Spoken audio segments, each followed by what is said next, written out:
Hey guys, it's Marcus Maloney, the Equity King here. I wanted to come to you real quick this afternoon.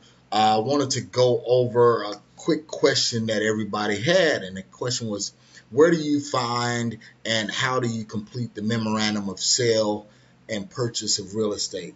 So basically what the memorandum of agreement is something that you file with your county recorder's office.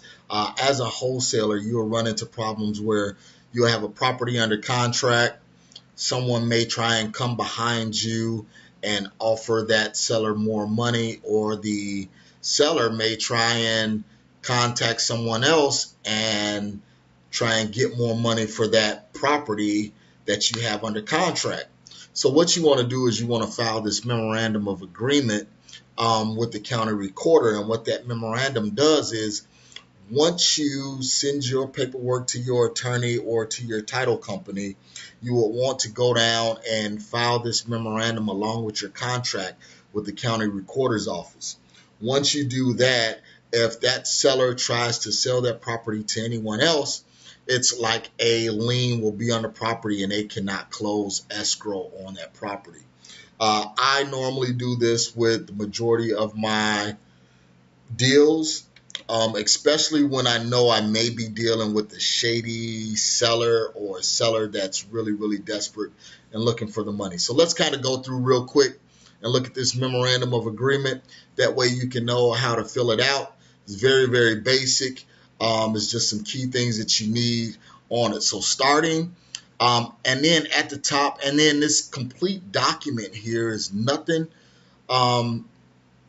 spectacular. This is something that you can do on a Word document, but the main thing is you have to have it notarized. So let's go through recording requested by and when recorded mail to. Then you just put your name or your company name right there. You leave this official document here. So then the text and the verbiage is very clear. It just says memorandum for sale and purchase of real estate.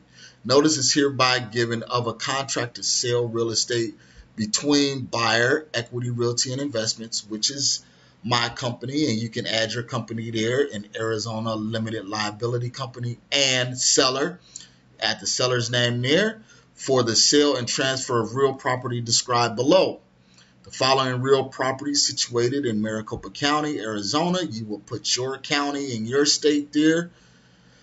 Property commonly known as, this will be the property address. Then next will be the assessor's PIN number. You will definitely need this. You can find this from your county assessor's number. This is basically your tax number on the property. And again, you can find this by the county assessor's office. And then the legal address, you can find that at the county assessor's office also, and you can do the majority of this online. The legal address is normally lot block 126 dash crossroads, so on and so forth. So you just want to have that legal address in there.